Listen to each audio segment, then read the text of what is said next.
Okay, thank you all for joining us. I'm Wouter van Gennip. I'm the commercial director of Prodrive Technologies, an electronics company from the Netherlands.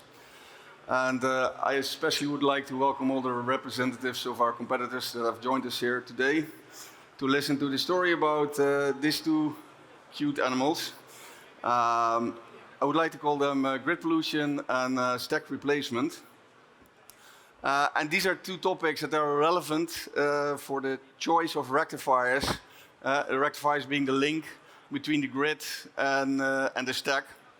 And for these rectifiers, I'm sure you know two options. Basically, the thyristor and IGBT, and maybe some hybrid forms of that. I'm happy to tell you there's also a third option, silicon carbide.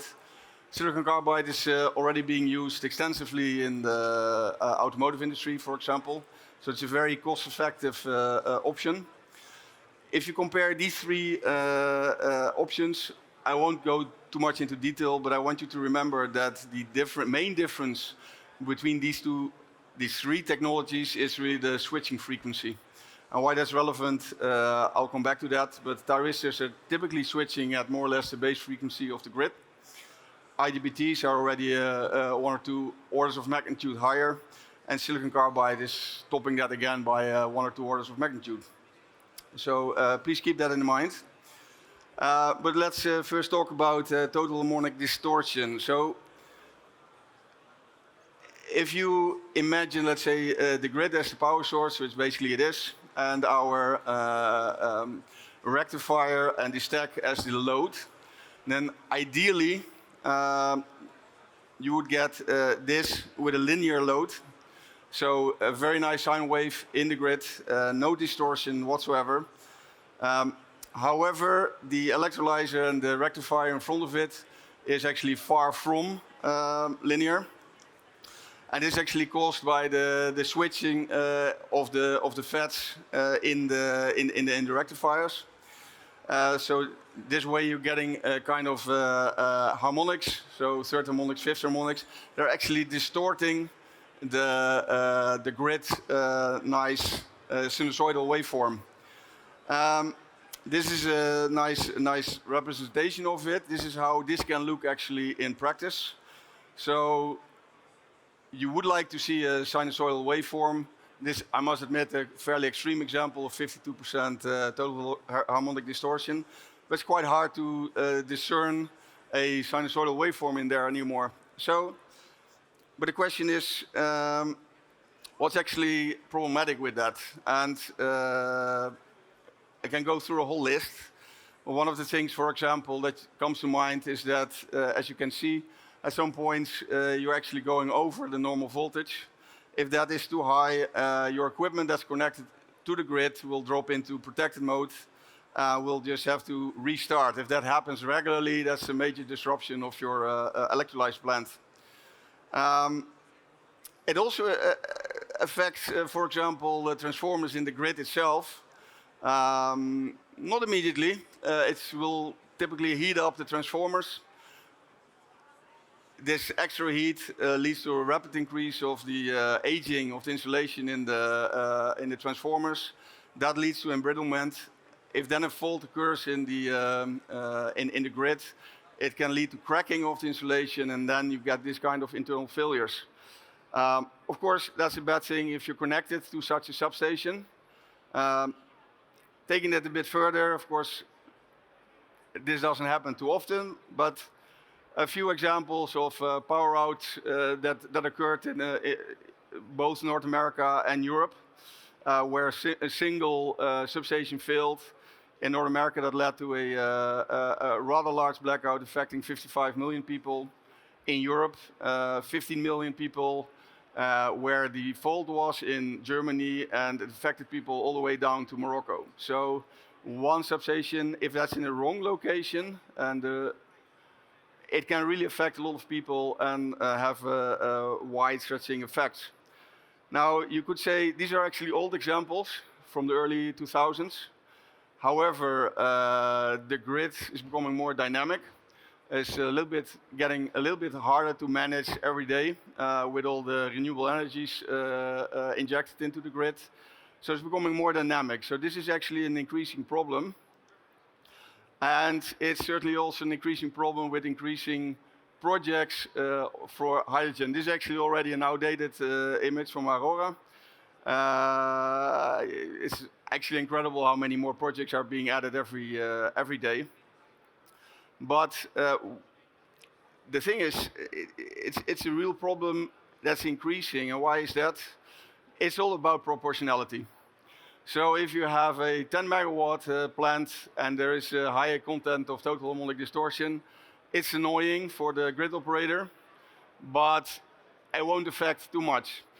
As sizes increase and the proportionality become more or less the same as, let's say, the size of the grid, this is becoming more and more an issue. So it is certainly something you want to address and not being a cause of this kind of disturbances. So I also get sometimes the question, yeah, but I'm not connected to the grid. And that's actually worse, because the grid is a stabilizing factor in your plant. So you're not grid connected, and you have a large THD injected into your local grid, and you have a large plant with a lot of rectifiers next to each other. They will start affecting each other, switching each other off all the time. So it will be very disruptive to your operation. So it's really something you need to take into account when you choose a rectifier. So with low frequency switching devices, you need a lot of filtering to do this. Typically you have a lot of filters, but also statcoms. And the problem with these is that first, they take a lot of space, they add extra cost, but certainly also they also consume energy. So your efficiency of the total power conversion is actually going down.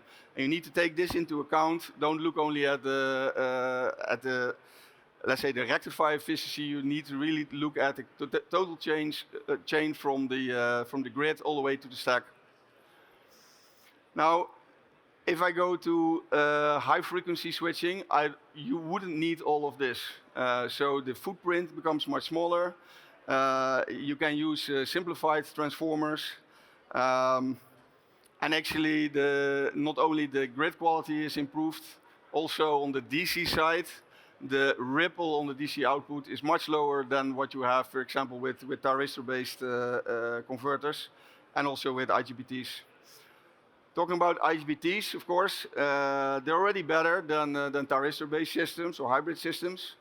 But if you look at the efficiency, then silicon carbide still really beats the IGBTs by a large amount. So, in my opinion, if you want to go for most effective defense towards THD, you need to choose for a very high frequency solution that's silicon carbide.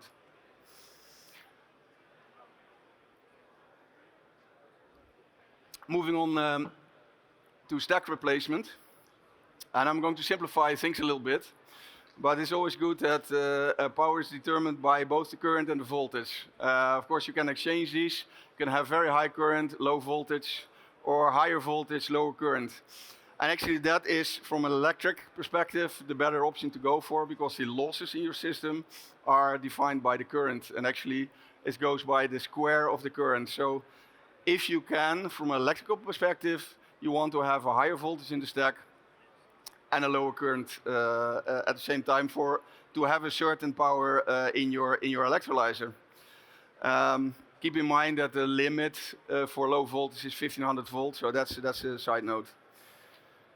So if you look at the current stacks in the market, quite a few of them are actually far from this 1500 volt limit. So there's still quite a large room for improvement. And you have to imagine that this improvement sooner or later will occur. I know that there are quite some challenges in the stack construction to make more cells, for example, inside one stack. But in the end, this will be solved simply from the fact that that affects efficiency in a beneficial way. So you need, however, to be prepared in your plant to be able to accept these later improvements. A stack life, depending on who you're talking to, is about 8 to 10 years. So you install a factory, 8 to 10 years from now you want to replace your stack, chances are that stack voltage will be higher than what you're using right now. So then, if your power electronics is not laid out for that already from day one, you have two options. Either you have to use the old technology from 10 years ago and miss out on the added efficiency, or you have to replace also all your power electronics. Then you have to replace your stack and your power electronics. You might as well just buy a completely new factory. And the reasons for this is that the electronics, they're designed for a certain voltage level. So you have components that are rated at a certain voltage level, but also the placing of those components, the tracing of the copper traces, they need to have a certain distance, and it has to increase depending on the voltage employed. So higher voltage means higher creepers and clearance. Also, the topology of your rectifier may not even be suitable for higher voltage. Your filters may not be actually adaptable to such a higher voltage. So it's really good to keep in mind that even if you're buying a stack right now at 400 volts, 600 volts, 10 years from now you probably want to replace it with something that's maybe 1000 volts, 1200 volts, or even 1500 volts. And this really will happen. I mean, if you look at the amount of money that's being thrown at stack development by over 100 companies, I'm sure, some of these people will crack it. And you want to have that stack at that time. So our solution is again using silicon carbide. With this, we can offer a very wide range in the voltage. So up to 1500 volts. So I don't care if you now attach a 400 volt stack to it and later you want to replace it to 1200 volt, it will work. So that's a very nice part of silicon carbide. Apart from solving a TSD, offering future-proofing your factory in this way. It also affects floor space, so your footprint is really reduced by going to silicon carbide. And efficiency is actually, I think, superior to anything that's out there right now. If you want to know anything further on this, please visit us at booth B63. I'm happy to talk to you and answer your questions that you might have. Thank you very much.